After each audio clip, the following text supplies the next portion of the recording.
what is Google trying to do with this whole thing? Well, let's just say Mobile-geddon, because it could be Armageddon for some businesses. Paul, when Google makes even the slightest change in its algorithms, it can have huge effects. The last time they did something like this, it actually put some businesses out of business. They were no longer able to operate because they lost so much traffic. But in this case, the changes have to do with mobile, like you mentioned. I hate when I have to log on to a website and end up scrolling and zooming to try and get the text because it's so small. You know what I'm talking about. So Google has an example right here of what they say is the problem. You have a desktop site there on the left that's just kind of pushed onto mobile, and it's really not meant for mobile. That's not what they want. They say this is what they want, a site that looks nice on a mobile device, your phone or your tablet. So really, what constitutes a good mobile site? They have 3 criteria for it, really, if you break it down. Number 1, they say limited amount of graphics and flash.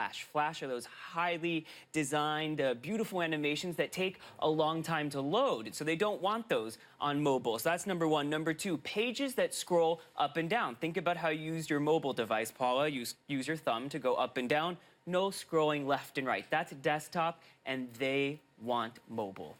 I like the flashy graphics. I don't know what they're trying to get at. Okay, so explain to me how high the stakes are here right now for everything that's going on. It's huge. Like I said, when Google changes something, they can divert so much traffic to or from a page that it can actually cause a business to surge or go out of business. So companies that have invested in mobile, they'll do very well here because they have the sites that are already ready to go. But if you're a company that hasn't really put a lot into your mobile strategy, possibly like Australia, one strategist there says 66% of all the websites in Australia are not mobile friendly. So certain places are going to suffer more than others.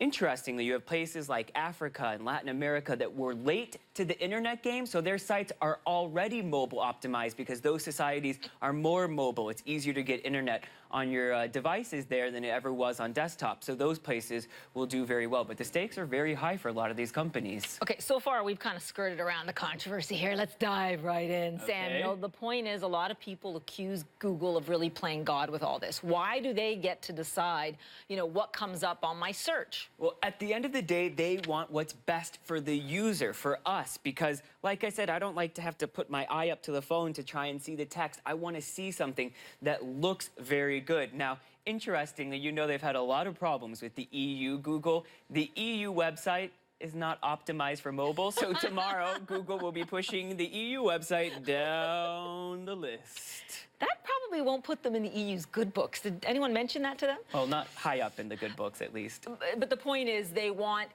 When does it change? Because obviously they have to reevaluate all these sites, right? Because people will come up with good... Maybe it'll, you know, motivate the EU to change. Listen, this is changing tomorrow. Tuesday is when this goes into effect, so they don't have much time, but things can pop back up. If you adjust your site, you can get your site back up in the ranks. If you have a website, go and check who's your host and see if they have something to convert your page from a desktop to a mobile site. A lot of the hosts do have that technology, and it can be very easy to change.